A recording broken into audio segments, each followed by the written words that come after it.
ఉన్నతమైన ఆశయాలు, కృషి, పట్టుదల కలిగి ఉంటే మహిళలు ఏ రంగంలోనైనా విజయం సాధించగలరని మానవ హక్కుల సంఘం రాష్ట్ర ఉపాధ్యక్షురాలు, ఏపీ ప్రైవేట్ స్కూల్స్ అసోసియేషన్ గౌరవ అధ్యక్షురాలు పిఎన్ వసంత ప్రసాద్ పేర్కొన్నారు. ఇంటర్మీడియట్ పరీక్ష ఫలితాల్లో పిఠాపురం నియోజకవర్గం ప్రథమ స్థానంతో పాటు మరిన్ని ఉత్తమ ఫలితాలు సాధించిన పిఠాపురం మండలం నవకండ్రవాడ శ్రీ ఆదర్శ మహిళా జూనియర్ కళాశాల విద్యార్థులకు జరిగిన అభినందన సభలో ఆమె పాల్గొన్నారు.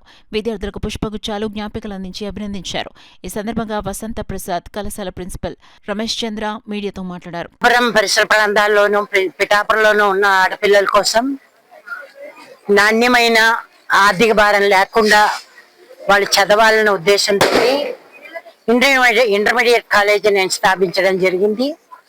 నా కళల్ని సాధ్యం చేస్తూ ఈ సంవత్సరం వచ్చిన రిజల్ట్ లో వాళ్ళు విజయకేతన ఎగరవేశారు.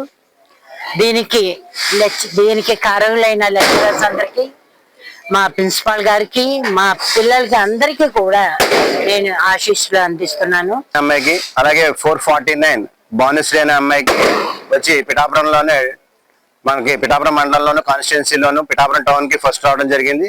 అలాగే ఇంటర్మీడియట్ సెకండ్ ఇయర్ విద్యార్థిని అయినటువంటి దుర్గాదేవి అనే అమ్మాయికి 983 మార్కులతో ఆ అమ్మాయి కూడా మా కాలేజ్ టాపర్ గా నిలవడం జరిగింది.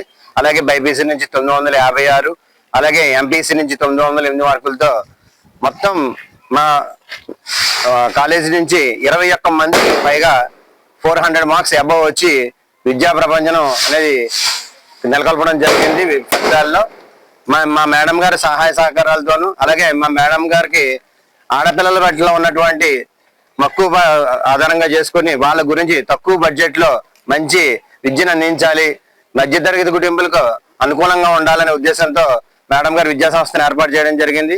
మేడం గారు విద్యా సంస్థ స్టార్ట్ చేసిన సంవత్సరంలోనే ఉత్తమ ఫలితాలు వచ్చినందుకు కానీ మేము కూడా చాలా సంతోషిస్తున్నాం.